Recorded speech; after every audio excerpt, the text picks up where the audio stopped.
We're back with the Gym Leader Chat Lounge podcast. I am your host, Ben Morse, talking all things Gym Leader Challenge. And wouldn't you know it, we have a special guest today. Tony is here. What's going on, everybody? I'm here, even though I'm feeling sick. You know, if you can hear it in my voice. So I wanna destroy the narrative that I don't show up when I'm feeling under the weather. I'm here this week. I'm showing up, pushing through. Thank you so much for that, for being so brave and so strong. John Patterson also joining us as usual. John, how are you? Good. Not sick, but still here. Glad Tony's here. And our fourth member of the pod for the first time joining us, we have Dillon Ryan, aka Dweesh, joining us. How are you, Dillon? I'm doing great. I am excited to be the third ever special guest on this podcast behind Alex Carpenter and Tony. And we're very excited to have you. We thought it was time to have Dillon on. It has been 4 weeks in a row at Full Grip Games GLC League that a Dweesh concoction, a Dweesh 60, has won a badge. First, Dillon doing it back-to-back with Psychic and Dragon, and then Jack Hooper doing it back-to-back as well with Dragon, and then fighting this past week. A new Dweesh 60, if you will, yet to be named. We'll get to it. Yeah, I mean, let's get to know Dillon a little better. First off, what is a Dweesh? Where did that come from? What does it mean? Okay, so it came from when I was younger. I had a pretty atrocious screen name. My dad made my first screen name on Xbox for me, and it was Skinny Boy 711. Quite atrocious. Can't keep that. So I was getting into competitive Overwatch. I don't know what grade, probably like 8th grade or something. And I felt like I needed a new name, and I was like, what would be so good to have, like, to hear like an official announcer say? And I just was like, I know it's had to start with D because Dillon. And I just kept going until I found it. I was like, Dweesh. Oh, that's so perfect. And it's stuck way past just like a username. Like, I have friends who legitimately call me Dweesh outside of the online world. Just because it's like fun to say. Does your girlfriend call you Dweesh? Not often. Only when I'm in trouble. So using your full government username. That's my full government name. Yeah. So you might have heard us on the pod talk about the Dwixty or the Dwagons. Those are both creations of Dillon's. And Dillon, let's just get to know you a little more. Tell us about how you got into Pokemon in the card game in the first place, and what brought you to GLC as well. So I always liked Pokemon, but I always liked the video games. I feel like that's like most people is like their first interaction is with the video games, especially like hardcore Pokemon fans. So I thought I was going to be VGC for the longest time. You guys have been talking about Champions a bunch, so I'm following exactly along. I just don't have time to play Champions. But anyways, I moved in with my still roommate, Chase, and he played when he was younger. And we were trying to figure out stuff to do, and he got 2 starter decks, and we just loved it. This must have been like 2023. I don't know, mid Sword and Shield format. So we started going to Full Grip naturally because we live in Akron, and playing the cards competitively just struck me. It was like my favorite game I have ever played, and I just got hooked from there. I started going to regionals. I started making so many friends locally. It's kind of magical, actually. It's really I've just had such a blast with it. And I always said that I would not play GLC until I got a top 32 at a regional. There's a video on Morse Makes, like a vlog, where like the one time I went to GLC, I was like, I'm breaking my rule, and Morse interviewed me in it, and I had a blast, but I was like, I'm not coming back. But then Full Grip started hosting the 3K tournaments, and I'm like, well, Now I kind of have to, like, like it's in my backyard. I have to compete with it, and I've just like it's been so much fun. It's almost hard for me to focus on standard nearly as much now because of how much time I'm putting into GLC, just because it's so fun. Yeah, I forgot about you saying that until right now, but yeah, I remember you're because you're just like, is your main focus in Pokemon just like competing? Like that's what you love about it? I really want to get like I want to push myself to the highest limits that I can, and I feel like Pokemon's like a really good outlet for that. And I felt like I couldn't do GLC because I couldn't focus on two formats at once. It would be a split of interests, which I don't necessarily believe anymore. But yeah, it's basically just my like I love competing, and that's like standard is like the way you compete in Pokemon, and it's so easy to like track your progress. And how has standard been for you recently in comparison? Good, like not bad. I'm on a local win streak recently. I've been pretty much I've been liking the new post rotation format, and I've had a decent amount of good finishes. Just kind of waiting for like a breakout cash finish. Really, I feel like I'm at that level where I just gotta keep going and waiting and grinding. Nice. I think win streak is an understatement, man. You are like genuinely on a local tear, standard and GLC right now. A little bit. Like I don't have the stats here, but like you can't have lost more than 5 games in the past like 2 months at locals, standard and GLC. That is actually probably really accurate. Yeah. It has been pretty insane. Yeah. Like I feel like no, that's probably pretty accurate actually within the last couple weeks. I lose like one game a tournament recently, except for Yeah. this Thursday. I But remember being pretty annoyed at regionals with you when you had that rule that was like, I'm not gonna, dabble into GLC until I get my top 32 finish, and like wanting you to complete a GLC, and now I'm sitting here like, oh gosh, what terror have we unleashed? Now that we've unlocked 2 formats for this man, so it's been an incredible terror you've been on. GLC definitely feels like you can do a lot with deck building, and that's like the one skill in Pokemon that I feel like I've got like maybe not down because I feel like it's the kind of thing you can always improve on.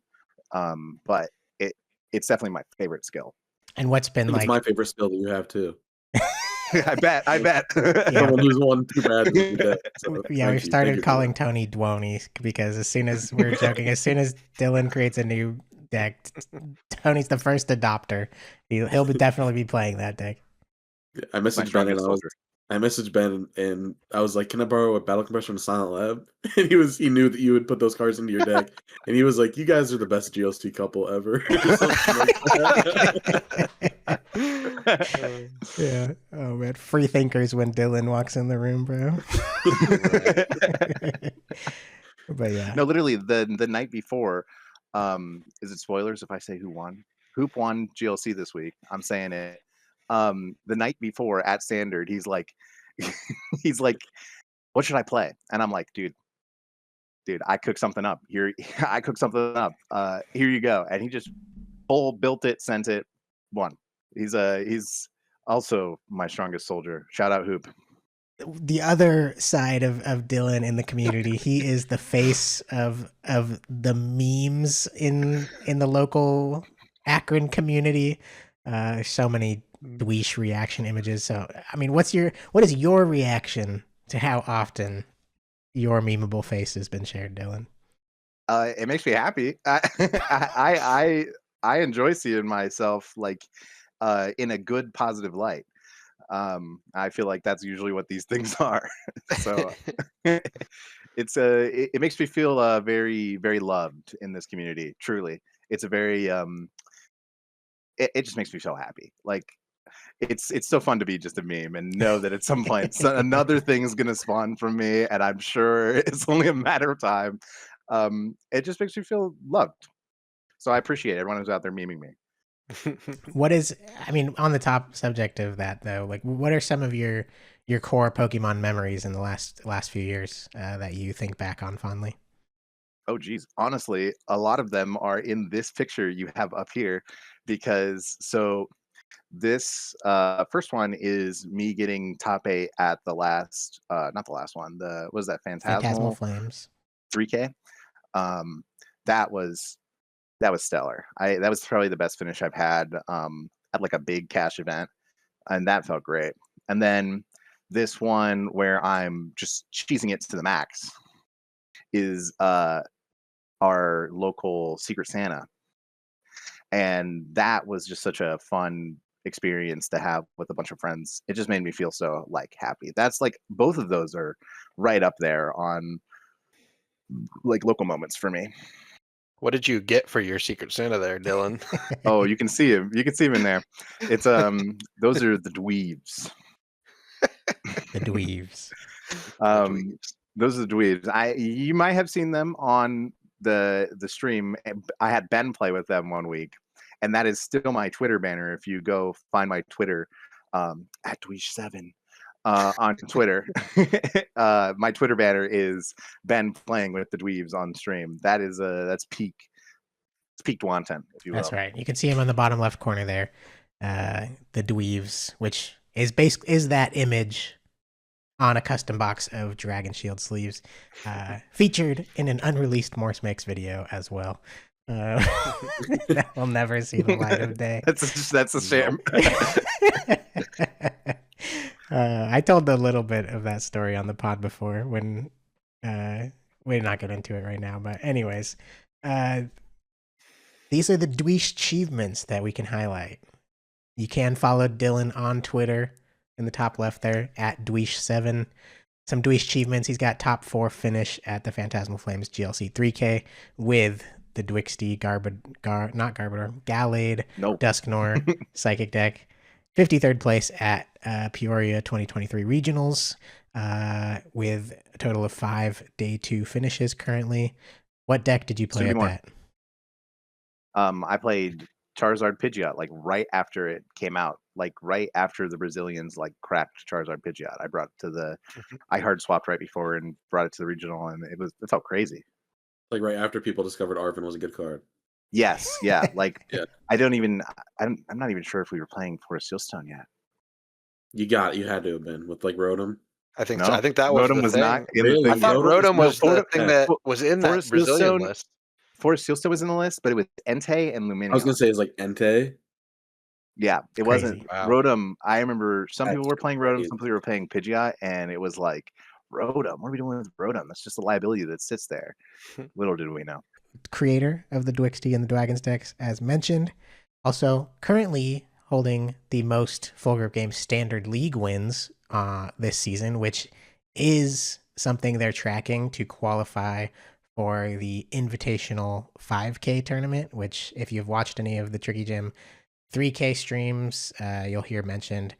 People who qualify for this 5K Invitational are people who get top 8 at the 3Ks, who are finalists at a Full Grip Games League Cup, or whoever wins the most local leagues on Wednesday nights. And currently, Dillon, if I'm not mistaken, that is you, right? It's me by a little bit of a margin. A wide It's sure. not margin. even close, I don't think. I think Fran's getting up there. But I think I've got 8 to Fran's 4 or 5. Yeah. Solid. It's going to be hard to make. How much comeback store on credit you that got, one. bro? But right now, over 100 for sure. I do spend. You're a big spender? I spend on. So the thing that I do in standard is I spin a wheel and play a deck. I've been posting them on my Twitter too, and usually I just have to buy those cards every week. So it's like I make money, but I also have to go buy a bunch of Ethan style lotions that I didn't have the week before. So I'm still like a little bit of a big spender. Tell us about the wheel. Oh, my baby. This is what I was doing well before I got into GLC to just like enjoy myself playing the game. I have like a wheel, and it's not just a little wheel. It's not just like, Dragapult, Zoroark, whatever other good decks there are, the Crustle. It is like everything I could ever think of and more. So I have like probably 70 things on the wheel, and every single standard full grip for the last like year, maybe year and a half, I have played a wheel deck to standard. And that includes like a couple weeks ago, I played Ethan's Typhlosion post rotation. That was pretty fun. Sometimes I get good decks like Dragapult, but sometimes I have like full on challenges. Like I have every single ace spec that I haven't played with yet. One of my wins this year was with Future Box, because I hadn't played with the Future Booster, or what is it? What is that even called? It's not Reboot Future pod? Booster. Yeah, Reboot Pod. Reboot. Jeez. Tell them about your open a pack challenge that you won with. Oh, that one, yeah. So the open a pack challenge, I just had to pretty much, as it says, open a pack, and I opened up a Togekiss and Ultra Ball, which kind of like trivialized the challenge. But So you had to use you open a pack and what you had to use at least 2 cards okay. from the pack. Next time I do, I'm keeping it on the wheel because it felt so like trivial when one of the cards is an Ultra Ball of all things. I'm keeping it on, and I'm going to do 3 next time. But I got a Togekiss and Ultra Ball, so I'm just like, you know what can do that? Slop box. It's in the name. Let's just throw some crap in there. Absolutely. And I got to win with that one. The worst one, the real one that should be talked about is everyone who goes to a league knows the stupid Lily's Rabombi that is in the league packs. We had been talking about it so much at league that I put it on the wheel, and it was used all Lily's Pokemon. So I had to use Lily's Rabombi, Lily's Comfey, Lily's Clefairy. And I don't remember what format this was. This was pre-rotation. I somehow snuck out a win with Lily's Rabombi in my deck, like using it. I played like the Ogre Pond Energy Switch Lily's deck, and I was able to win with that. Some naysayers will say that I didn't use all the Lily's cards because I didn't play Lily's Determination, but it doesn't have the little stamp on it. True, it's not a true Lily's card. Still probably should have used one, but what can I say? We'll count it. That's, I mean, yeah, it's almost more. I attacked with Lily's Rabombi. That's all I can say in that run. Yeah, that's crazy. So obviously, you're a fan of competing. You're a fan of being creative. Got endless energy to be cooking in both standard and GLC, and that's what makes you beautiful, to quote One Direction. Thank you. Yeah. So last thing on the list here, Radio Dwish. What's Radio Dwish? Oh man, that's my Radio Dwish? That's my magnum opus. Maybe that might be. I listen to a lot of music throughout like my weeks, and maybe 3 years ago, I actually probably like 2020. I started a playlist that maxes out. It's got like 250 songs, and I can only add a song if I take a song off the top. And I've adjusted it. It's basically like a formula now, and it's like a radio station for me and the people around me. And like, I would hope you could ask some of my friends who are stuck listening to it around me that it's pretty good. It actually moves, like flows like a radio station. People send me songs that they want, and I'm like, oh, this is good. And I put it on there until I get sick of it and it goes away. I would love to be able to make, like, just give this formula out to anybody. They would feel like, oh, this is perfect. But unfortunately, it's just like completely manually done by me. Tons of spreadsheeting and making decisions. It's a lot of work, but it totally is worth it. You should check it out on my Spotify. I'm a big fan of Radio Dwish. Every month or so, I get a Snapchat or a text. It's like, yo, man, I need a song for Radio Dwish. And every time I'm in the car with Dillon or over at his apartment playing games, Radio Dwish is going, and it genuinely feels like it feels like exactly what it is, just a radio station of all of his friends. He'd ask people for input, and just all of our songs that we like. Mm-hmm. Before we move on, give us one or two maybe of your recent music you've heard that you're really into. Oh, so recently, my favorite song has been Carnival by the Cardigans.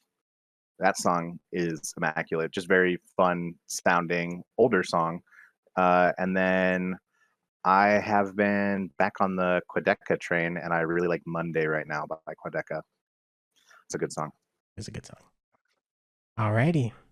Let's move on. Before we get further into Dweesh deck building, we're going to quickly recap the Full Grip League. John, take it away.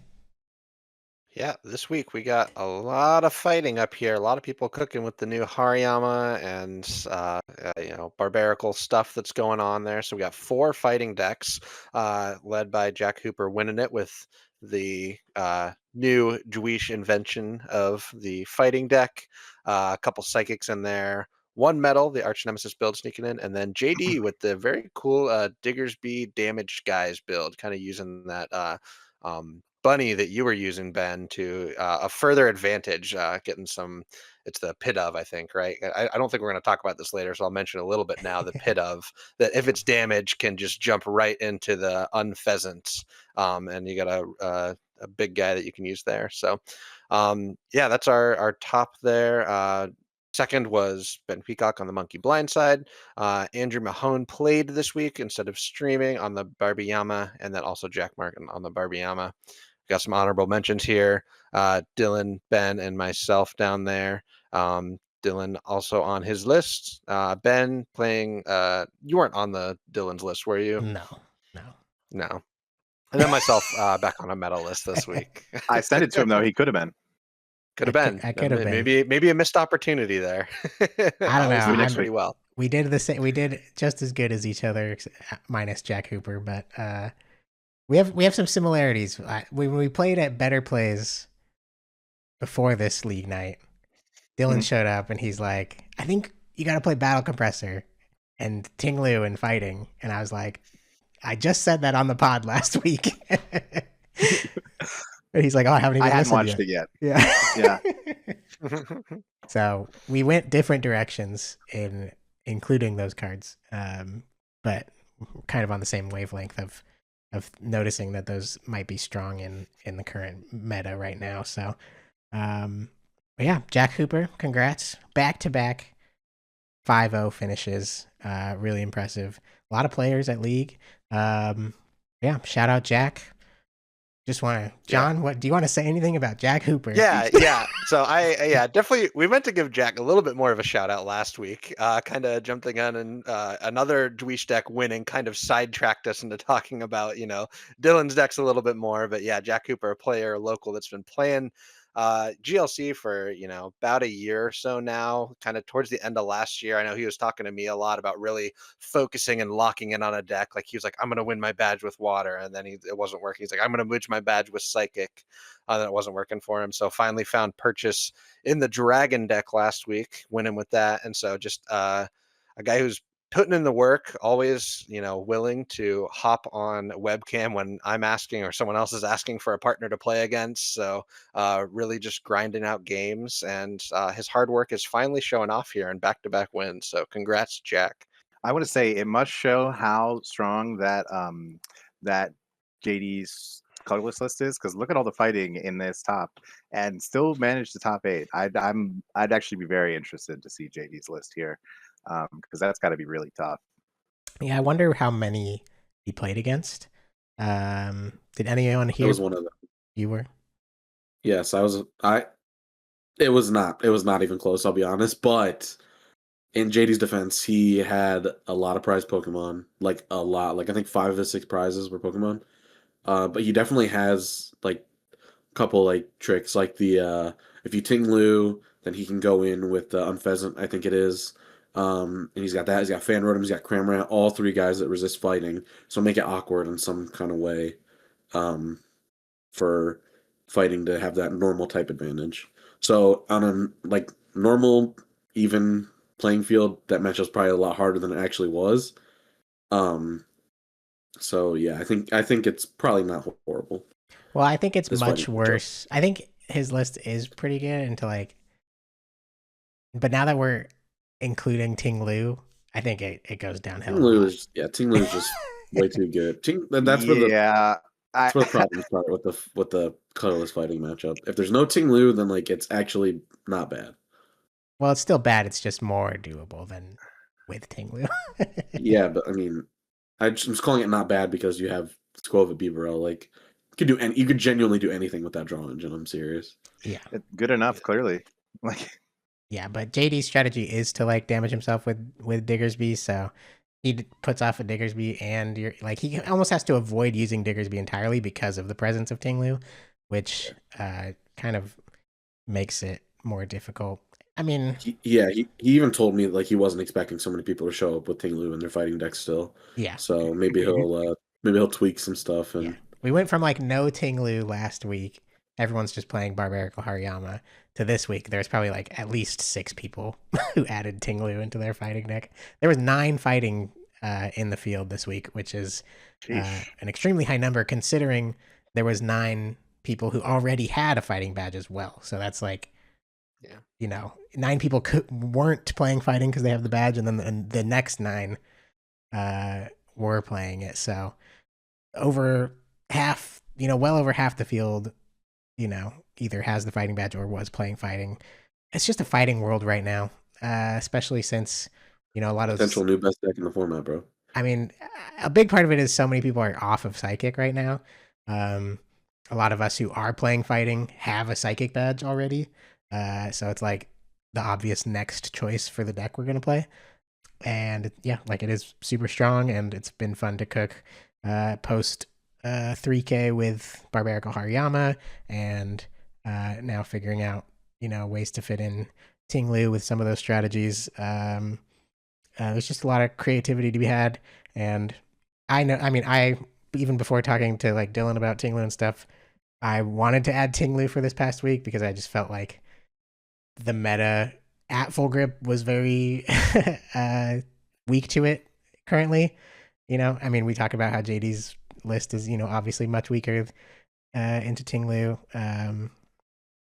All of the metal decks have been cutting Crystal Cave. All the dragon decks have been cutting Crystal Cave because, you know, it's one of those pendulum swinging moments where it's like everyone's cutting the spread, you know, tech cards because no one's playing Tinglu right now. You have to counter just like the Okie dokie loop stuff. Now that they've cut those cards, we're swinging back towards they might be adding them in again next week. So we'll see. That's just how the meta goes. So yeah, Jack winning with the fighting. Lots of fighting in the room, obviously, as we said. We'll start with my deck. Here's the list I ran.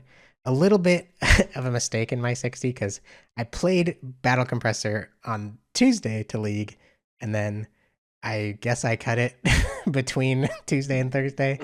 I think me and John played a practice game in between, and I really wanted Town Map in, and I think we talked about like, oh, I guess I have to cut Compressor for Town Map.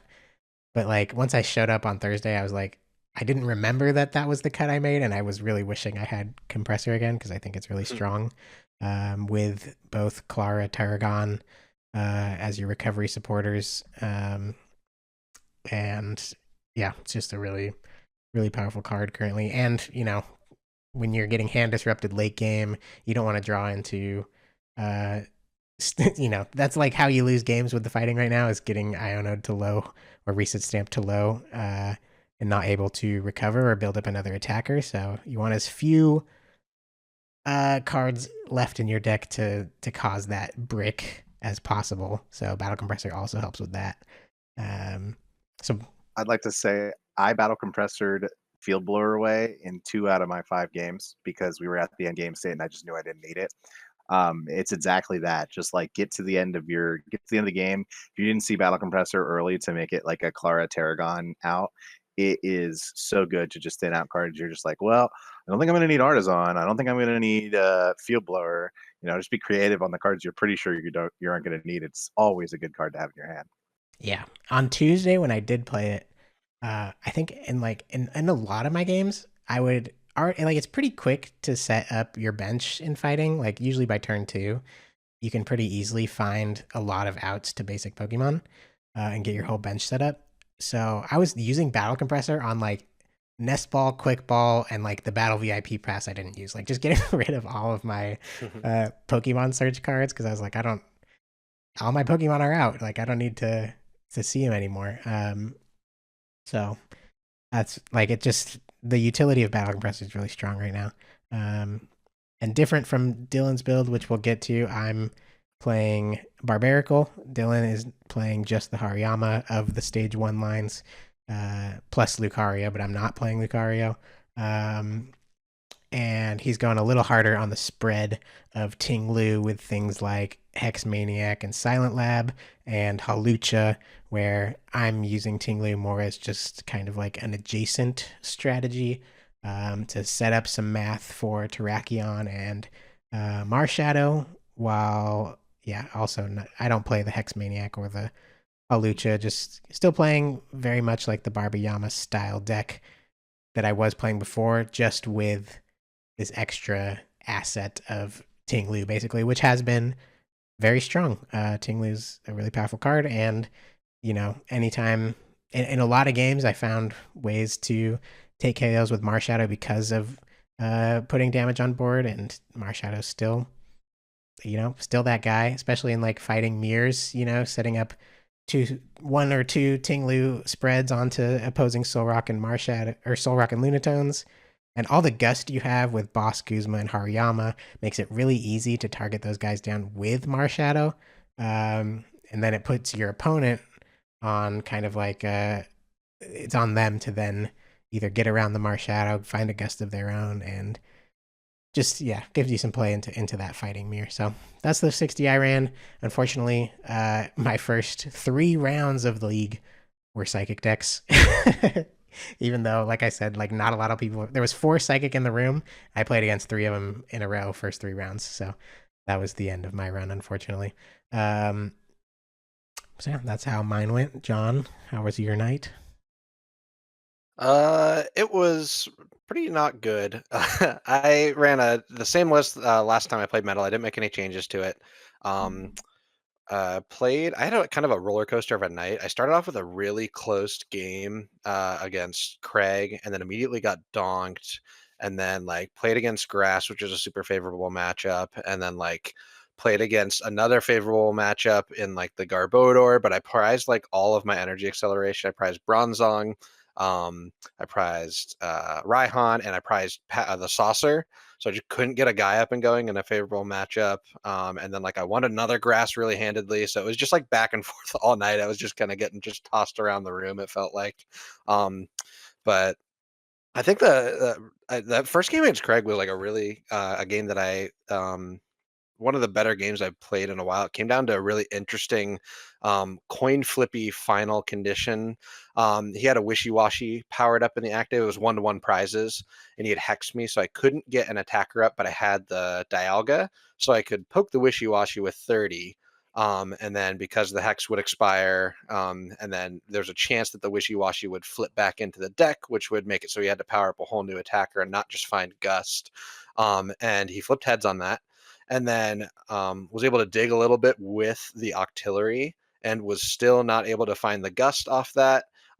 So had to do a play where he nested for the Volcanion that he's playing in his deck recently, which is for 3 energy, does 90 times flip a coin for each energy attached to it, and it does that much times 90.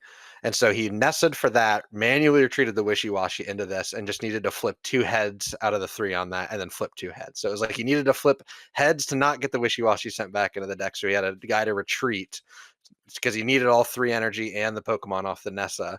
So it was just like a really close game that ended up being a really cool. And then like that would have been my badge moment for sure. And it was a loss, but it was like a really close, good game, and you love to see those.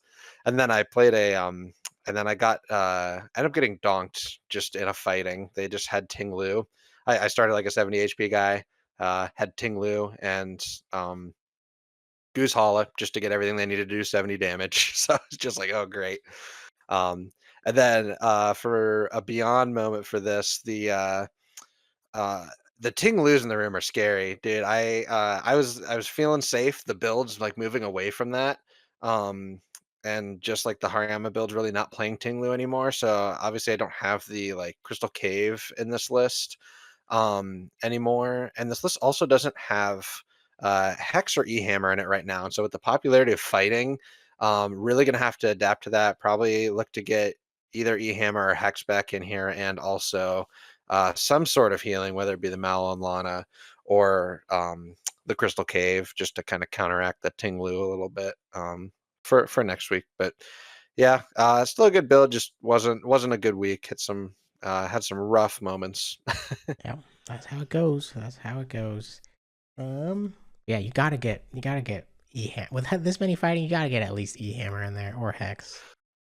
Look, the plan is like we just get our Galadon up, and it doesn't matter if you have a special energy attached to Dogi, you aren't doing damage to it. I mean, yeah, but now everyone's got the Hariyama's the Hariyama. scary part. Yeah, to prevent the Hariyama from happening is like, yeah, I feel like you need Hex Maniac in this list. Tried to get away with around it. I tried to get away not using it, and I think it was working, in the weeks past, but just the way that the meta is shifting at full grip, it's gonna have to change.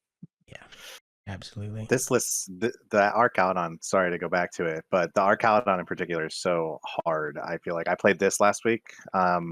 I played the Arch Nemesis, which is a blast to play. I was not expecting to enjoy it as much, but like you're talking about E-Hammer and Hex Maniac as cards that you want in the deck. I felt like those are like, I have Hex. It's my number one card to go. I already cut Lusamine. I like the deck just felt like it needed it was already playing too many of those cards for it to work consistently in my hands. So it's tough. You're in this tough position of like, which is like one of my hot takes. I feel like we're playing too many power cards in that deck because nobody agreed with me when I was saying that. But it's tough. You're in this position of like, do I play Enhanced Hammer or do I play a deck or do I play a card that helps me set up? And like, I've watched Metal not get set up against me more than I've watched it get set up against me. So it's a tough position. I feel like I don't think I would include either of those cards, even though I think Enhanced Hammer is the best card in the meta right now. Surely there's room somewhere. It's so tough. Like, it's got to be There's room key, to play John. with. There's room to play with. It's the key. We got a key in here. We got a rope in here. Like there's things I was trying out that were working in certain matchups. But I think you're right. Like it just depends on like what you draw into sometimes. Because there's times where like, yeah, I really want those consistency cards. But I had like several times this week where I was like, cool. I've got like Bird Keeper, Clara, like teammates and like a bunch of, and they didn't take a knockout or something in hand, and it's like I can't draw cards with my like Reva room, like uh I don't know, just like it feels like there's so many situations you can find yourself in with this deck. It's like, okay, I put all these consistency cards in to make my early game better, but I'm like in the mid game here and I can't do anything because I don't have any of those power cards. And then so it's like it's finding that balance and like how much do you put towards the setup and how much do you put towards being able to close out a game when your opponent gets set up. Because you need both. I mean, you can't just go all consistency and you can't just go all power. True. So it's finding a balance. I was playing Trainer's Mail as one of my consistency cards, and it does both. It does technically do both, where it's like useful at all points of the game. It's really good at the beginning, and then at the end, it can find you the what did it find? Well, it would have found me the counter catcher if I if you drew it. It was literally the 60th. It was the bottom card of his deck. Yeah, and it's like useful in both. It's tough. I don't know. I'm excited to play more Metal. That's for sure. I hope I can get a list out that is good with Metal. But all I'm saying is too many power cards. I might agree. Yeah, I might agree. I haven't played I haven't played with Metal at all. Gotta figure out what the strategy is into the fighting deck as it stands now, because things have changed a little bit, since this list's conception for the 3K. Yeah, I mean, figure out what Hariyama is a problem for sure. Yeah. All right. I mean, we can move on now, right? This is the Jack Hooper, Dillon, Ryan, Tony, all three of them playing this 60 of fighting. Obviously, Jack won it 5-0, and I think I'll let Dillon and Tony take it away. I will go first because I created builder of this one. Yeah, creator, bro. This I have been wanting to play fighting for like a couple weeks, but I also spin a wheel in GLC to play what type. And I just like adjust it so that I try to play the better ones. But I also want to play all the types because they're all fun. I want to play fighting, and I've been thinking that RDT, classic old RDT, is still the way to go. Like Barbarical's good. Hariyama's really good, but the the thing that rings true in my ears is like a couple. I don't know. I think it was like a couple weeks ago. Andrew was talking about like things that I think it was in his metal video. Things that a type can do the best. And he was talking about how our Caledon and Zamazenta are like the two cards in metal.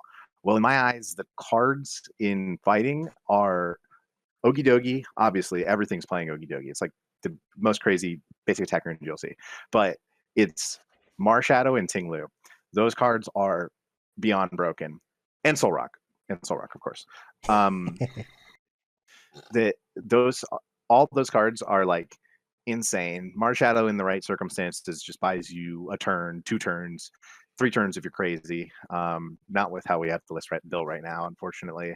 But I was like trying my hardest to play into that build of like full spread RDT. We're Tingluing and then we're cleaning things up with Marshadow. And so that's why I opted against the Binacle. I'm not a big fan of the Binacle. I feel like it's too much to do on any given turn. I'd rather keep that energy in my hand for the next turn to Lunar Cycle again. Like, obviously it's strong, but instead I opted to play the Marnie's Pride in the slot there. So you have Raihan and Marnie's Pride. And Marnie's Pride is a goofy card. I feel like everyone I played against them and they're like, what the? Every single time. But it's basically just a patch. But a patch on a supporter is a bad effect. But in a deck where you draw 3 cards every turn, essentially for free, not as bad as an effect. You just spawn an Ogie Dogie out of nowhere. You don't even have to get it knocked out.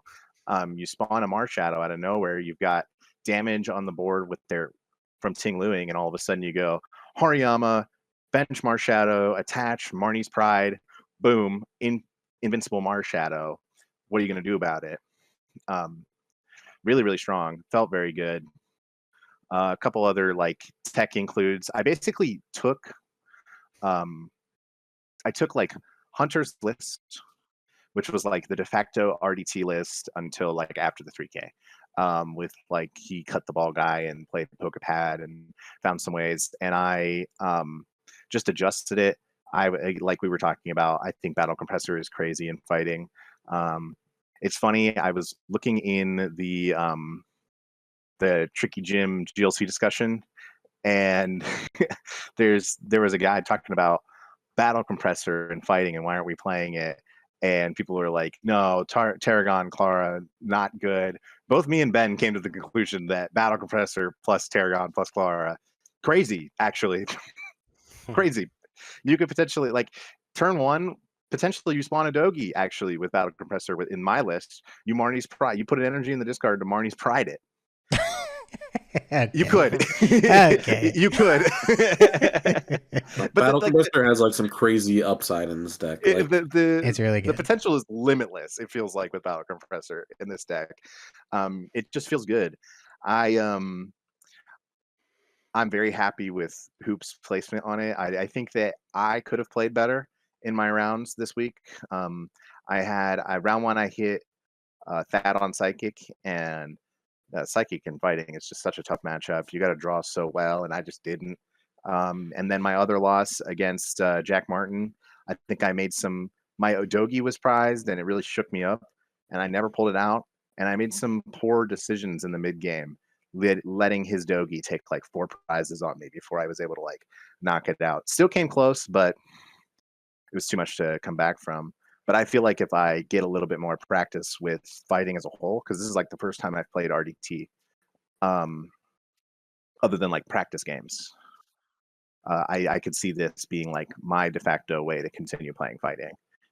It just feels very strong. We just need to get one more boss in there. We just need to get a boss or a robe. Tony, before we get into the future of the deck, how did you feel about it this past week?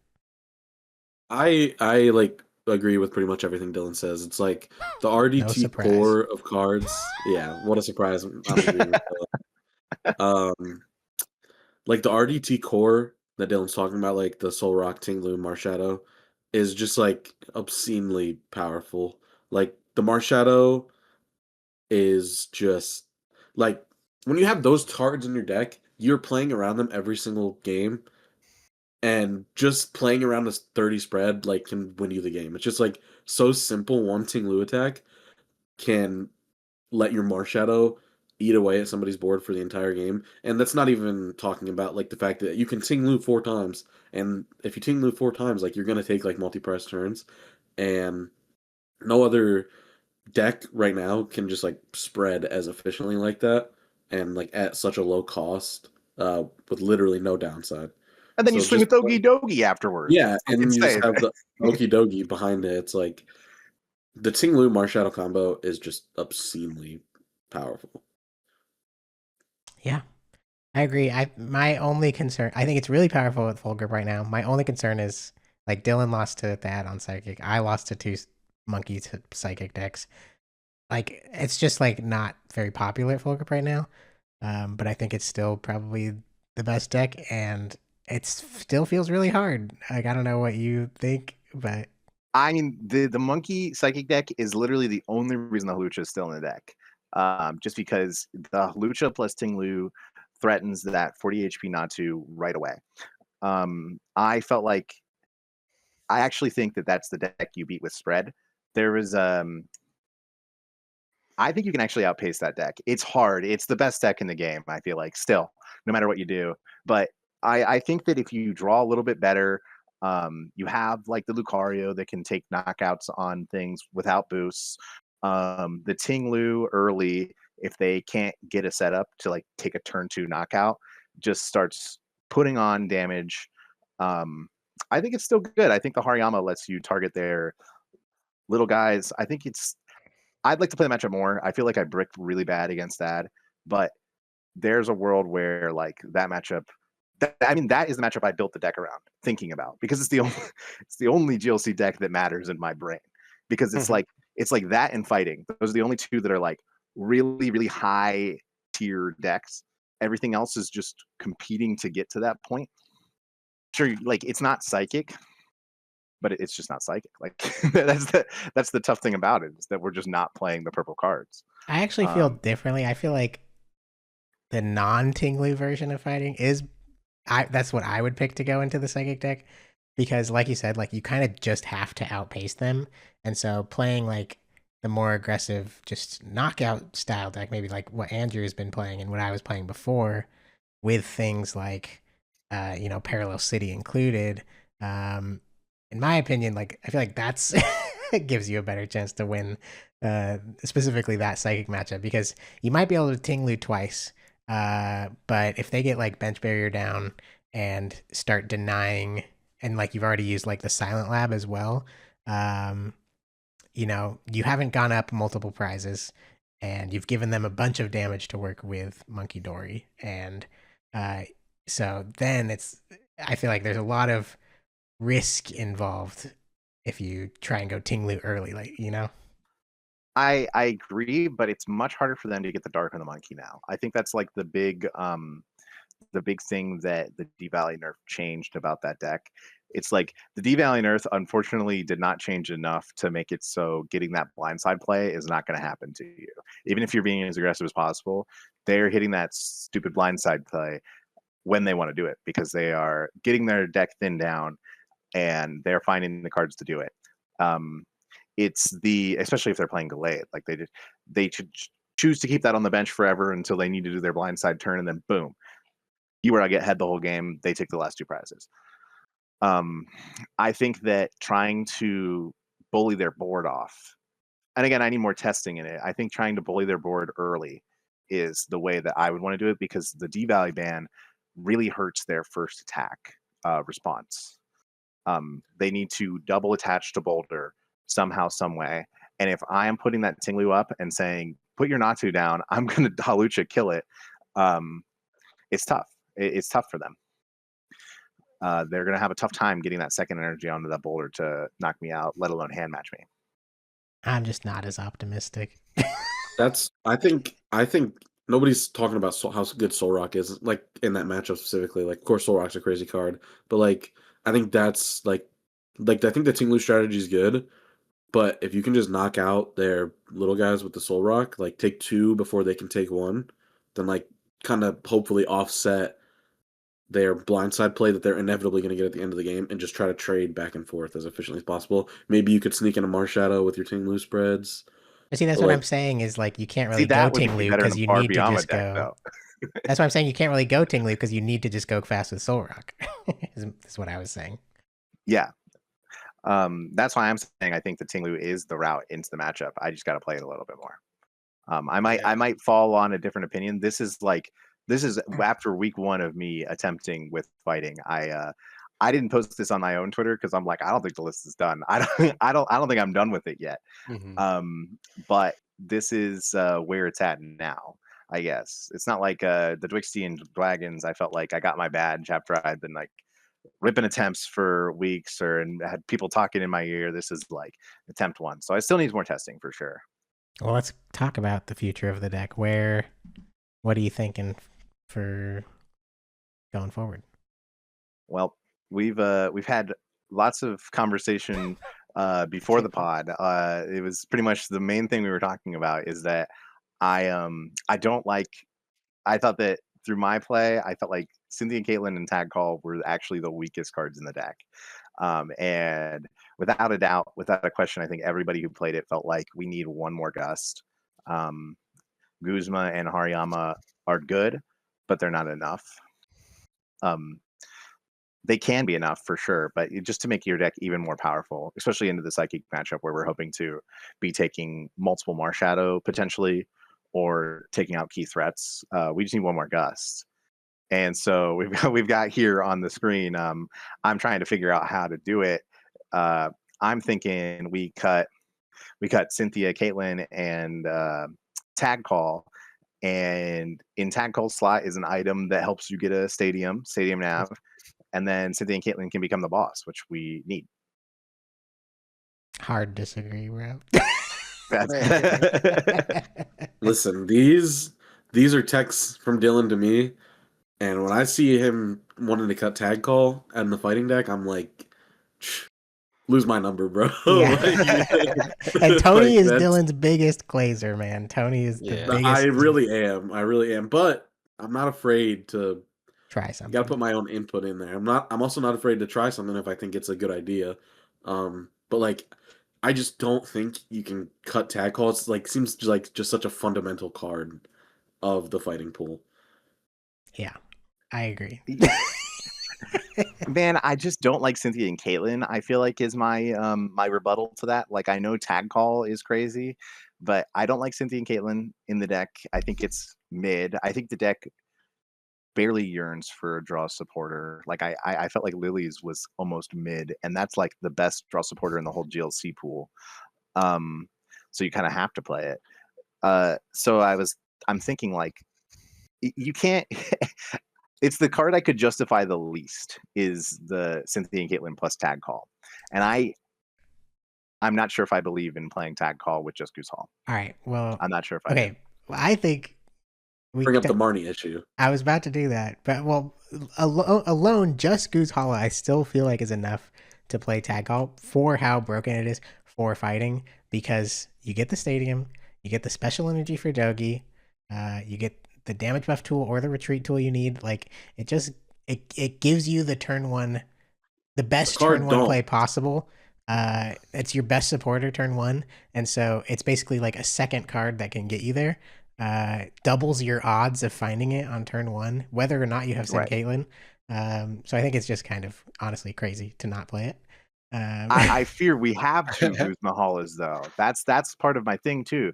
We're playing Colress, which is not enough. It's good. It's like a good secondary option, but it's not. Why not? Okay, so then why not play 3? It's your best card. If it's good enough to play Colress, it's also good enough to play Tag Call. Is my take. You know. What if I just cut Colress actually? Okay, well, here's the next. And then Tag Call goes back in. We go to Cynthia. Here's Caitlin. my next thing. Yeah. You're saying you don't care about the draw supporters. In fighting, you're building such a big hand with your discarded energy, right? And why would you? And you lose when people disrupt you as fighting. And so why would you want to give them that disruption in the form of Marnie to yourself when you're building these big hands? So Cynthia and Caitlin can be in that Marnie slot. I know exactly what Dylan's about to say here. He's about to be like, do you know how many games I've lost because my opponent goes turn 1 Marnie and I just lose the game? He's going to be like, I want that upside in my deck. That is exactly what I was going to say. That is exactly it. How many games have you lost to turn 1 Marnie? To just like each of you, everyone listening has lost a game to just like, well, here's the support in my hand. Marnie, oh, well, I just lose now. But it's just a broken card. It's like I lost round 1 against Peacock Psychic deck. I had a broken turn 1 where I got like my whole board set up. I got an energy on Dogi, or it was my second turn. I got an energy on Dogi, and I took a knockout with Soul Rock, and I Iono'd, and I bricked for the entire game. I drew 5 cards off of my Iono, and I bricked for the entire game, and I that was the only prize I took the whole game, was the one off of Soul Rock, and that was my own Iono. So it can happen both ways. Like, it doesn't matter who plays the Marnie or who doesn't. Like, obviously, like, sure, it can win you sometimes, but like when you have such high power supporters, like, you want the extra gusts off of Guzma, off of Boss, off of Hariyama. You just want to go mega aggressive, right? Then you, on top of that, there's so many turns where it's like, I only want to see like Tarragon again next turn. So Cynthia and Caitlin is a second way to get all of those things and keep like your large hand. So I don't know. If I was picking up your deck, those are 100% changes I'd make. I kind of like it. I'm starting to see it. I like it. I mean, in your case, imagine if you did that, but you also Marnied Ben to 4 instead of ioing him to 6. Maybe he would have bricked for longer too. Nah, he but yeah, he's playing Psychic. That his list actually seems pretty cracked. He has done well the last 2 weeks, the whole last week playing it, and it looked like this was his week to badge. He keeps getting to the final and then bricking. He got scammed two weeks in a row, or Tuesday night and Thursday night. Yeah, for sure. He got scammed against me on Tuesday. Yeah, it was really bad. It's really only a matter of time until we're talking about his deck on or you guys are talking about his deck on the pod. He'll get a badge but soon. It's man. So you guys are experiencing, the podcast listeners are experiencing the what we're talking about at Full Grip on a honestly daily basis here. This is the behind the scenes that they get to experience, because I feel like I've been asked, I hate to tout myself as like the deck builder, but recently I've been asked to like help in building decks. That's why you're here, bro. That's why. I mean, yeah, that's why you're here right now. We agree with you. The biggest thing that I could say, the biggest like piece of advice that I could say is that I am constantly talking to somebody about these lists. Like I come up with it first, but I'm like talking to somebody about it. I will give an opinion on it. I want to hear what someone else has to say about it. I want to have somebody else play it. It's not a one-man show with my lists. Like I'm also not a list like holder. I'm very much a list sharer. Like at the last Full Grip 3K for standard, we had like 8 people on my Dragapult list, and we're all working together on it. That is, I think that's the best advice you could ever get for deck building, is work with people you trust their opinions on. And this pod, all 3 very strong GLC players. I trust their opinions on the deck. It might be Marnie. It might not be Marnie. We'll have to see going into next week. But I would say this is what it's all about right here. It might not be Marnie, but it is Marnie's pride. This is absolutely okay. Going on a little bit of a tangent here. This is my little bit of an issue with the badge system in general, because I haven't been able to play fighting in months. And so my instinct is to be like, yeah, there's no way I'd be playing a fighting deck that doesn't have the Garganical in it, or not the Garganical, the Barbarical, one of those Ericals. Because like it just seems so broken. Like the Marnie's Pride, like yes, for that one turn is so good, but I'm just like, man, I just went the minute I get a second attachment with Barbarical, I'm like, yeah, that seems great. And I want to fight for that point and say, like, that needs to be in the deck and that needs to be the line of play. That's why I've been kind of quiet here because I haven't been playing a lot of fighting recently. But I haven't been able to play that. So like that's my gut, but I don't have the games and the reps and the experience to back that up. So I mean that's my 2 cents. So anyone who's been like the Marnie's pride is the issue in the deck, one of our listeners right now thinking that they'd rather have something different. That's my 2 cents in this matter here. Here's my rebuttal to that is that RDT has so many badges throughout so many like different enough GLC metas. It never needed the Binacle to get the badge. I put the Marnie's Pride in there so I have a second copy of Raihan essentially, so we can do it just a little bit more consistency and maybe attack with Hariyama if we're feeling dangerous. But it's like you don't need it. I don't think you need the Barbarical. I like the extra energy so I can do more lunar cycles. That's it. The deck never needed it before. That's why I'm like not the biggest fan of the Barbiana list. But I do want to try a Barbiana list at some point here. John, that's why my list is playing. I'm still on the Barbarical. Like we're going a similar kind of route as Dillon, but I'm still on the Barbarical.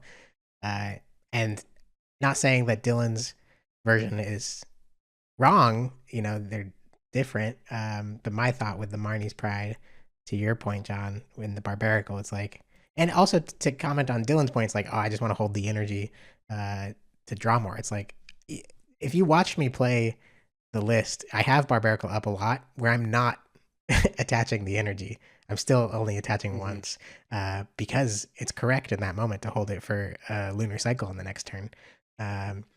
However, when I do decide to get the extra energy in play, it's not costing me my supporter for turn. And so that's my reason for still kind of sticking with the Barbarical. It's like I have the control to not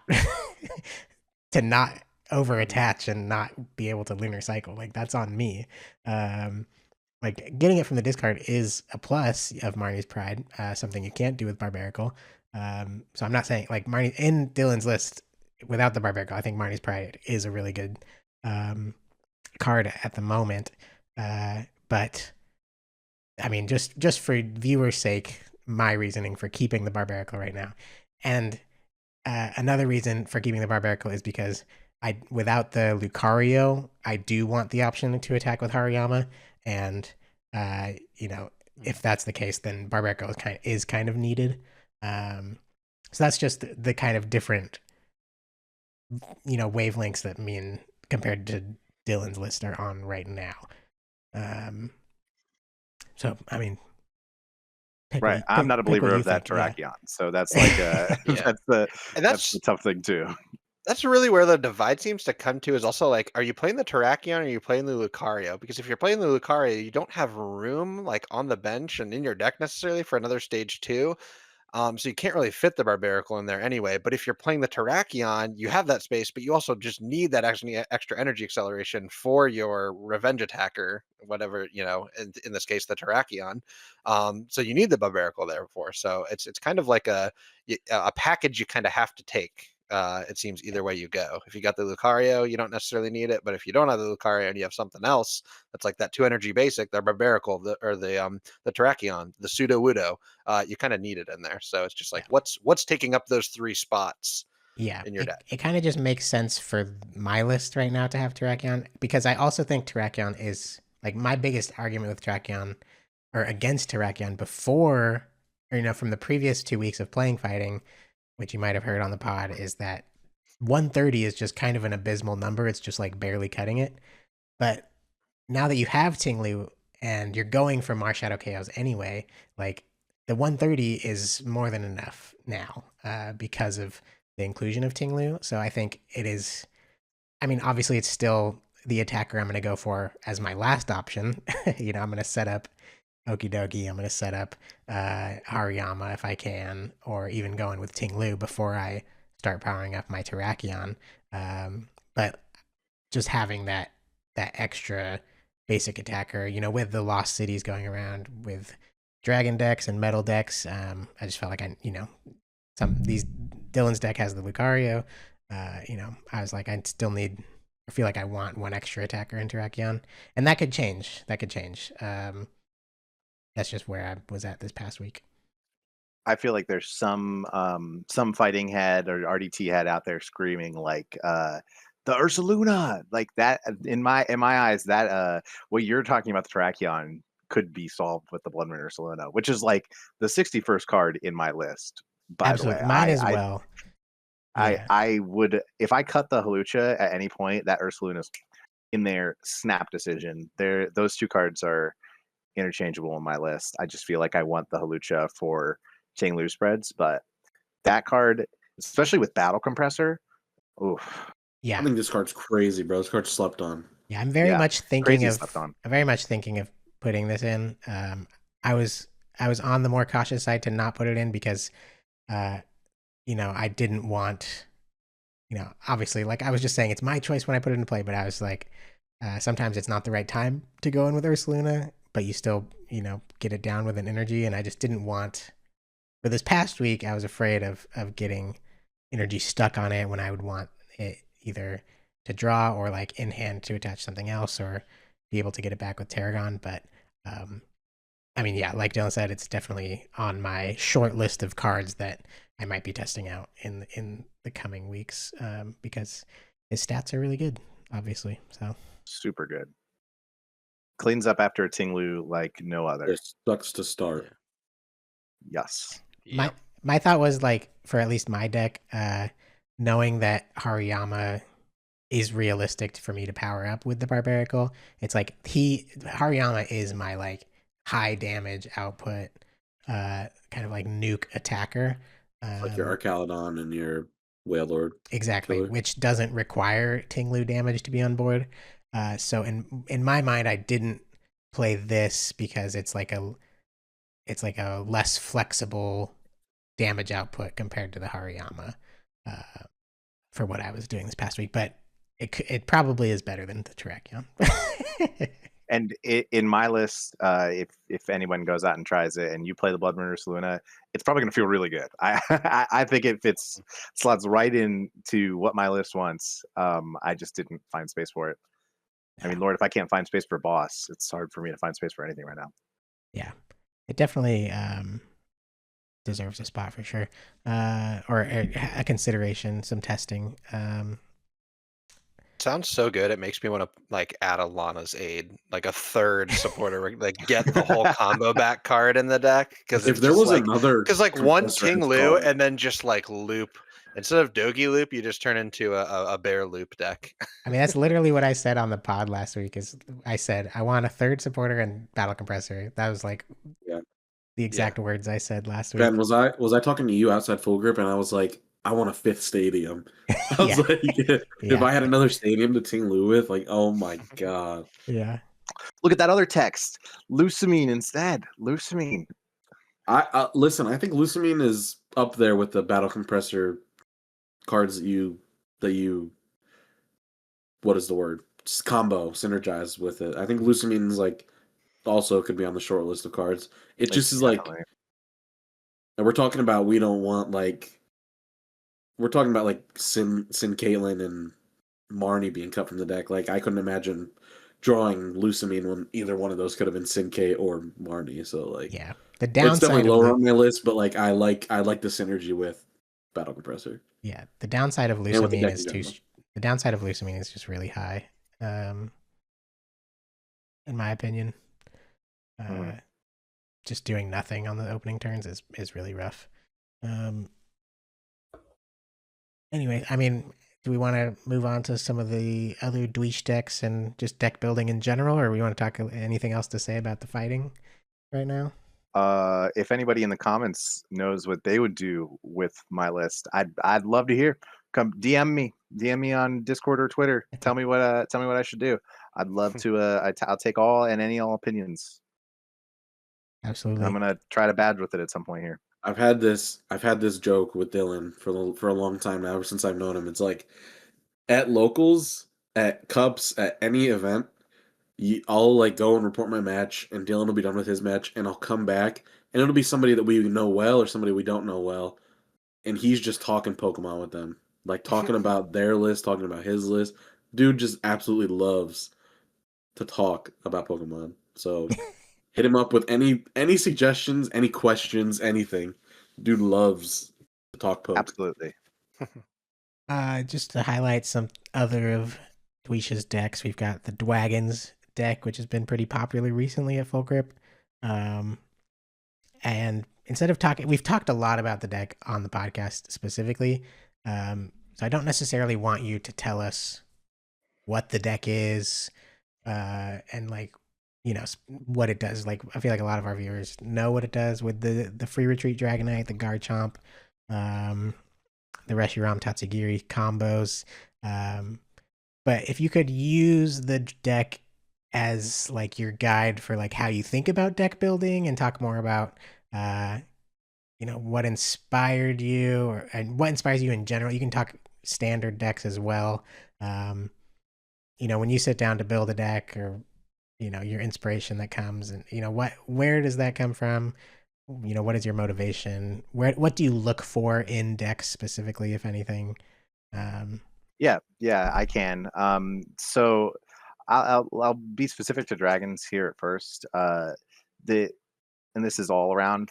The way that I build decks at this point is almost revolved around the wheel. Is that I force myself to play the deck, and so I'm like, well, I am competitive. I do not want to lose, so I'm going to try to, instead of being like I don't like dragons. I did not like the type dragon at all, and instead of being like, oh, I'm just gonna play the Turbo Blaze basic dragons, which is a good deck, but I just don't enjoy playing it. I think it's got the fatal flaw of just like you get knocked out at your first time, or you get disrupted, and it's just like, oh, what do I do? It has no engine, is what I was trying to say. I'm like, what can I do to resolve that? What can I do to not have to deal with that? And instead of I was looking at like a Evo Dragons kind of build at first, with just like the Garchomp, and like I wanted to do fast calls, something closer to, I would probably not have fallen on the same stuff, but closer to like the Kevin Baxter build. But then it like hit me. I'm like, what if I just use am always scrolling through Limitless. I use that Limitless deck builder like no other. I probably spend more time on Limitless deck builder than Google. Like unquestionably, actually. And I'm scrolling through, and instead of the fast call, I see the Dragonite, and I'm like, oh, this is just, could this work? Instead of like, this is it, I'm like, could this work? And I just play game after game. I said fast call, but I meant the Dragonite that's on the page there. No, you've been saying it fine. Go ahead. Okay. Could this work? And I was like, let me just mad scientist, put the Reshiram in there, let it flow together, and it worked. It worked really well. We found that Dragonite was crazy, and instead of, I feel like I already preached this earlier in the fighting section, but like I built the deck. Like I came at the idea of like Dragonite, Garchomp, all the basic attackers from Drago Box. And I gave that to Ben Peacock and Alex and Tony. And since then, we've been refining down and working together. And now it feels like the deck's all cohesive. And that's like exactly, when it comes to like a archetype kind of, that's exactly what I do. I just like work on what I think the problem is. And then I work on how I can solve that problem. It's all about problems. And then I work with other people to make sure that I am not crazy, like cutting tag call from fighting. Because I'm very willing to, like, honestly, I'm going to say something crazy. I want to cut Field Blower from like all my decks. I want to cut Field Blower from all of them. It's such a bad card right now. Bro, you sound just like Andrew. You sound just like can't. It's such a bad card right now. And that's a compliment too. If I'm agreeing with Andrew, we might be thinking on the same page. But you can't. But that's the kind of thing I would do. And somebody would be like, no, you can't. Here's why. And I'm like, oh, just didn't think of that. You got to work together. That's something that I'm trying to, I've said this before to locals. I'm trying to like make us more competitive. Feels like it's tough for us as a local unit, the Full Grip locals, to be competitive. We have to compete against each other every single week. It's hard for us to just like give out these ideas and workshop together when like I feel like I've been doing it. I'm like cut Crystal Cave for Lost City, and then I'm coming in like playing Ting Lu. It's the but it's the kind of thing that could happen. It like eliminates trust. I don't do that on purpose. I definitely think that Crystal Cave for Lost City is the correct way to go. So it can even work against you where you're like when I built dragons, I hadn't been playing bench barrier in the Dwixty, and people had been playing the Dwixty, and all of a sudden now we're getting our Inkates sniped by raging bolts all the time, and I'm like, well, shoot, I kind of metagames against myself there for a bit. It could go both ways. It's a dangerous game to be sharing with the local meta, but it's also, I feel like it's important to keep us, to make our decks more refined and competitive, especially with these big events going. We now like, it feels like there's a little bit more pressure on us, and I'm like, I feel like a newer part of the team, but I definitely feel like I want to. I have that competitive urge. I want to be in, the same way that someone like Andrew would, where he's always like, here's the new like meta defining deck, like 3 weeks before the tournament, and we're all like, oh let's do it, and then we're refining it at the last second. It's the same thing. We're like, we just need more of us to do that, and that's kind of how I see it with GLC. I mean, you're doing that in standard as well. With you're saying the Dragapult deck, everyone was playing. I've been doing that with standard for a while. I feel like I have my refined testing group down. My roommate Chase, Ben Peacock, Joe Cornell. There was a good period of time where Tony was over at my house every week, every other week. We were all sitting there like grinding out games, anything we could do just to get some reps in, figure out what we want to do. I feel like having a testing group is pretty important like that. And it seems like your idea is, you're saying you're solving problems. It's very, when you're building a deck, you're kind of you're taking inspiration from what's already out there. You said, you're including, stuff like the Reshiram and the basic attackers from the Turbo Dragons list, and then asking questions about what is in the current meta. So what I'm hearing from you is like, when you go to build a deck, that's what you're doing. It's very meta specific in the moment, what you're seeing in the field and what you want your deck to be able to respond to. So I feel like I'm more that way in standard than I am in GLC, because if we take Dragons as an example, like that was just like, I want to have a deck that I can play and enjoy that feels consistently strong. I'd love to make decks that feel consistently strong, but it's kind of hard to do that. I feel like it is always best to make like, even if you make like a consistently powerful deck, like I feel like, I mean, you guys played the 3K. I feel like the Dwixty was pretty powerful throughout its whole like time until D-Valley got banned, but it was always like, we're still playing, like we still have to play like the most counter meta things that we can in it, just for it to be functional. Yeah. I think that, and a lot of other things that I'm hearing and noticing with just, the popularity of your decks in the community, as well as, looking at just anyone who creates some new archetype out there in the world, not even at Full Grip, just anyone in the world, it takes a little bit of risk. It takes a lot of risk, actually, because you have to try something that hasn't really been tried before to make something new. For you in this list, it was the Dragonite. It's a card that has been out for a little while. And, not to diminish anyone out there who's listening who has played with this Dragonite before. I'm not aware of every list that's ever existed, of course. Just aware of what's happening at Full Grip. No one at Full Grip was playing it. And, like, I think the wheel obviously helps with this kind of freedom from risk, you might say, because you've already accepted this level of risk by subjecting yourself to the randomized wheel of what you've been playing. And so, I mean, just I'm bringing this up because for anyone listening who has these ideas in their head, and people might say like, no, you should just play. You should just play like regular RDT because it's proven, it's good, like it already exists, and you should just care about playing the best 60, and this is obviously the best 60.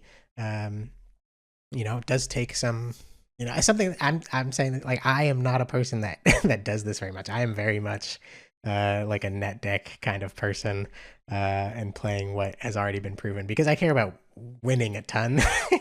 And you have to accept when you're doing these creative risks and building something new, you have to almost set aside that core desire of solely winning.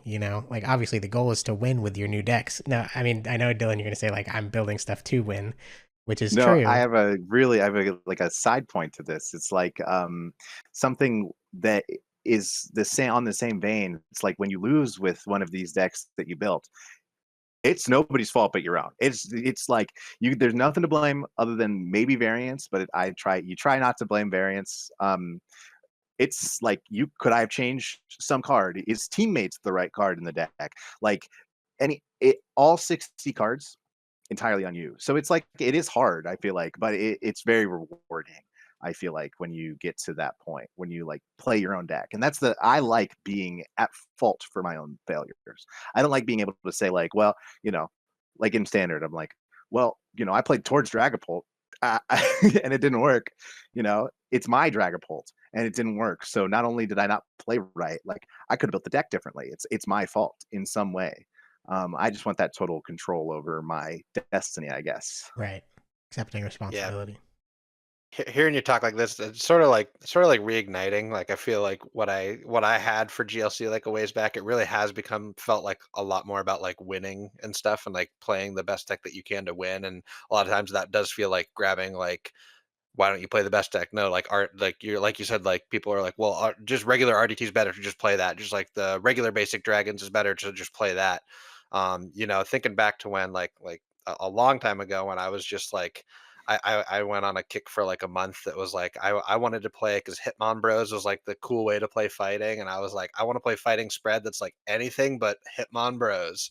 And then there was another time that I was like, before Sable Lock was like a thing, I was like, I want to try and make Dark Control work, and I think it's just like, kind of hearing you talk about it in this way is kind of like reigniting like my love for like, I want to try and be creative and like see what other options are out there. You mentioned like just kind of the way you've talked, it's like kind of questioning, like why are these things in the list, or can this thing be in the list? You mentioned like Field Blower, something that's so obvious. Like we have things like, not necessarily Field Blower as the example for this, but we like, can't cut Field Blower, man. no, you get to the usual suspects that are in a deck. Like there's so many archetypes that as are so far into GLC that are so just like constructed and built and set in their ways, and like kind of showing that there are like new things that can be pop up and innovated on. It's just like, you got to ask the question is like, can this be out of the deck? Can this go into the deck? Like exactly like what you did with the Dragonite, and what you can and I think you should be doing that. All of our viewers should be doing that, not necessarily trying to create a new archetype, but just like assessing what your local meta is, and like why you had this card in for months, but now that people aren't playing, this deck that you had it in there for, should it still be in there? So I think it's just like, I'll always be, I'm getting a vibe of, always be questioning, always be, thinking of what could and what couldn't. Hard agree. Yeah, I would say, I mean, similarly to John, like I recently refound my joy of GLC when I was playing Diggersby, and feeling some responsibility and ownership, and it honestly makes the losses hurt less when I know that those losses are now teaching me something to do with my deck. When I'm just taking other people's 60 and being like, this is proven, so therefore like I just need to run this 60 till I get the badge. It just makes every loss feel so bad because it's like, oh, there goes another week I didn't win the badge. I'm just gonna play the 60 again, obviously, because it's good. But like, I think I was doing that for so long that I was just coming home every week just so frustrated because I care so much about winning and I like want badges so bad. And I have felt so much lighter in like the last 2 months since I like built the dang Diggersby deck. Funnily enough, just because I'm like, oh yeah, this is what it's about. Like to make cards, like just the process of playing to a league night, you know, noticing, you know, the flaws in your own game plan, based on like what the meta's throwing at you and coming up with solutions.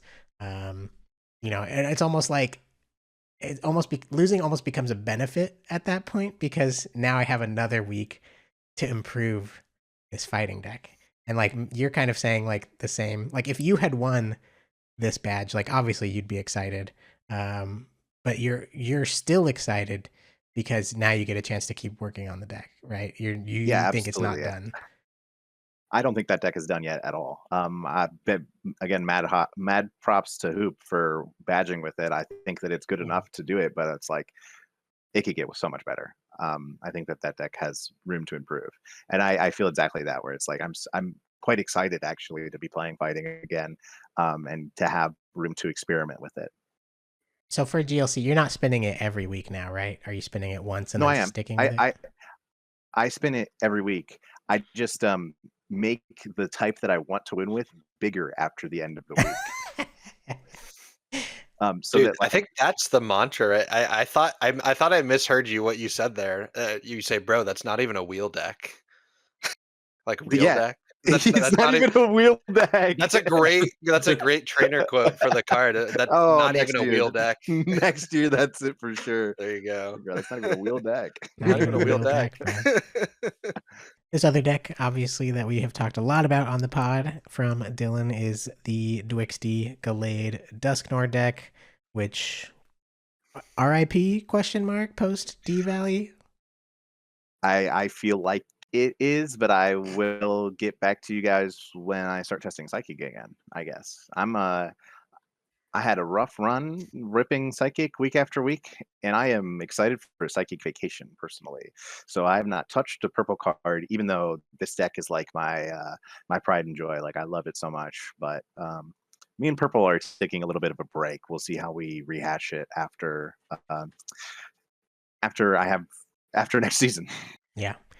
This is the deck that you got top 4 with at the Phantasmal Flames 3K.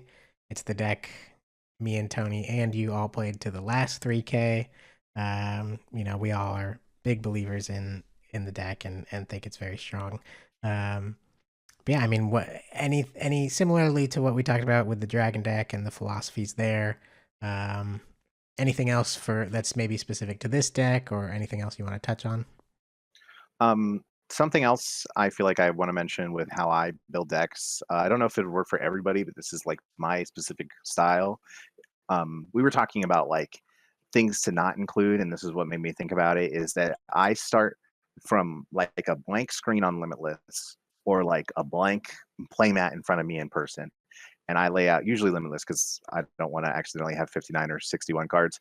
But I go through and I put every single card that I want in without looking at a single other thing, which seems like obvious at first. But when you don't look, you realize what cards you want and you don't want. You get to the end, and you're like, oh my God, I didn't put a Versus Seeker in. And you have to like justify which of those cards is the weakest card. So you can't not play Versus Seeker. But you go through and it makes you justify every single card inclusion, which I think is important to do, especially with GLC. Like, yeah, we're playing Nestball, we're playing Poffin, but like, why can you justify why you're playing Nestball? Like in this list, of course I could justify why I'm playing Nestball. It's amazing to search off of Mew.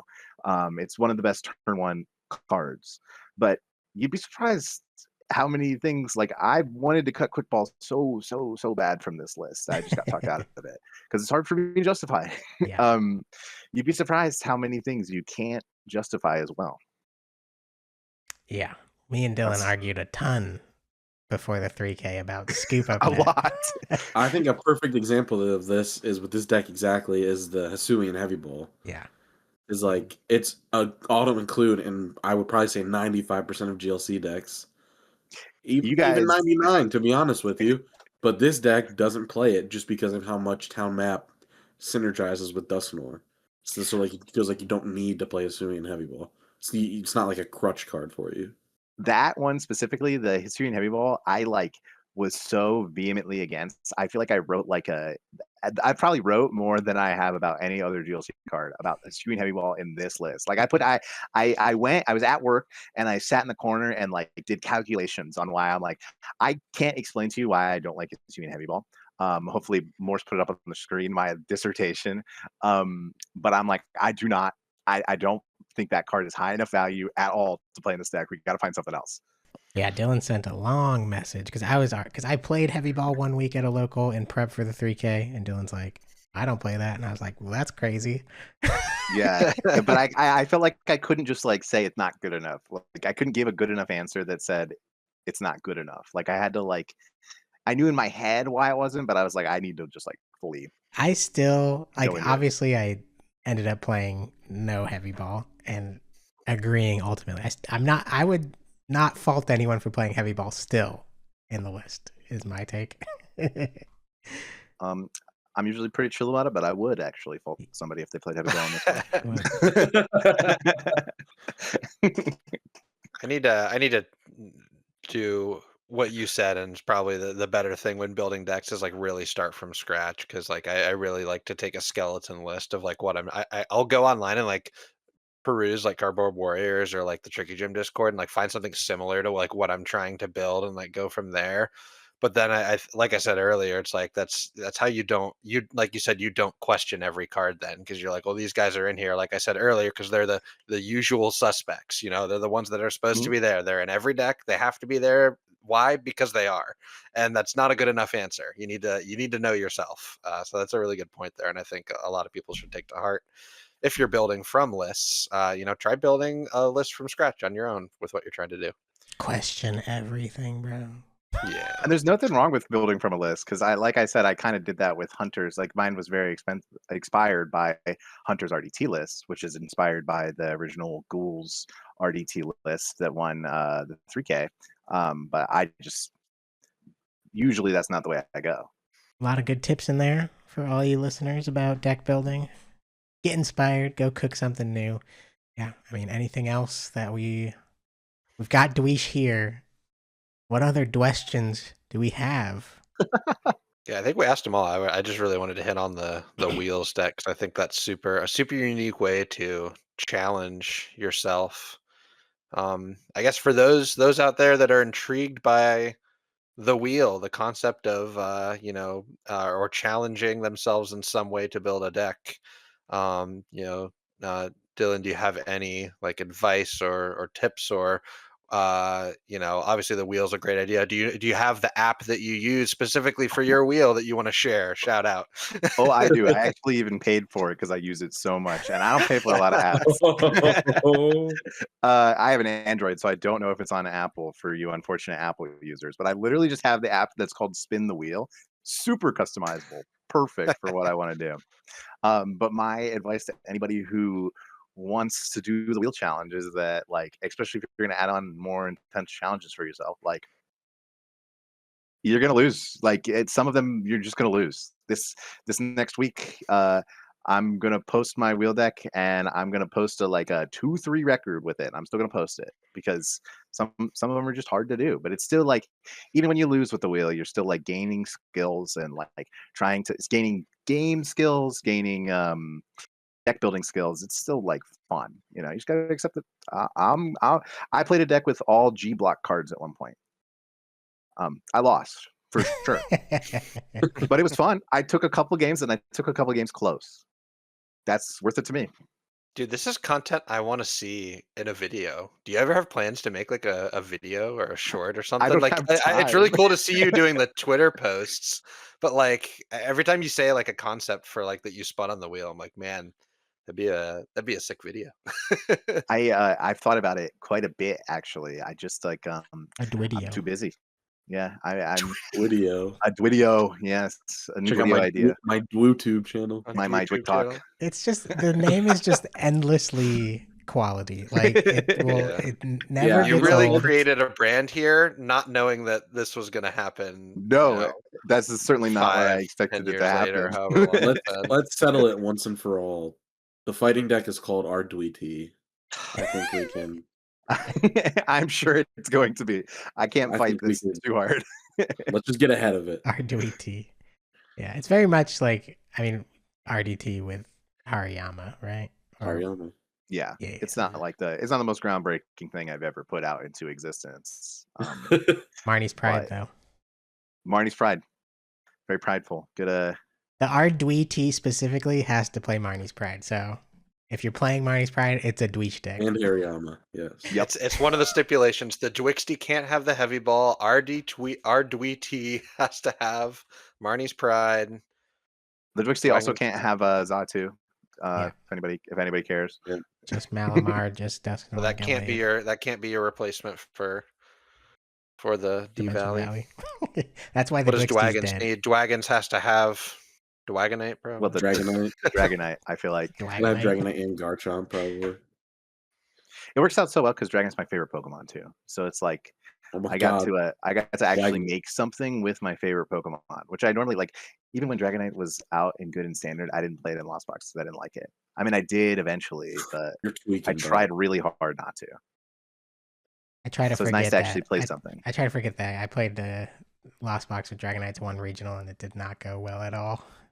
It didn't go up for me either. I played never- against I like played- 2 or 3 of the Reggie deck. Oh god. Remember the Oh, Reggie deck? Jesus. It sucked. Back up. Yeah, It that was a sucked. terrible matchup. Yeah. Anyways, okay, we'll probably wrap it up there. Dillon, thank you so much for being on the Gym Leader Chat Lounge. For everyone listening, give us a like, give us a subscribe, follow us on Spotify. Okay, Dillon is Spotify's biggest soldier. He's like the only one that listens over there and comments. So if you're a Spotify listener, leave a You'll see me. review. Leave a review. Follow us. Join Dillon in the comments. He's down there. But thank you to everyone for listening to the GLCL podcast, and we'll see you guys next time. John.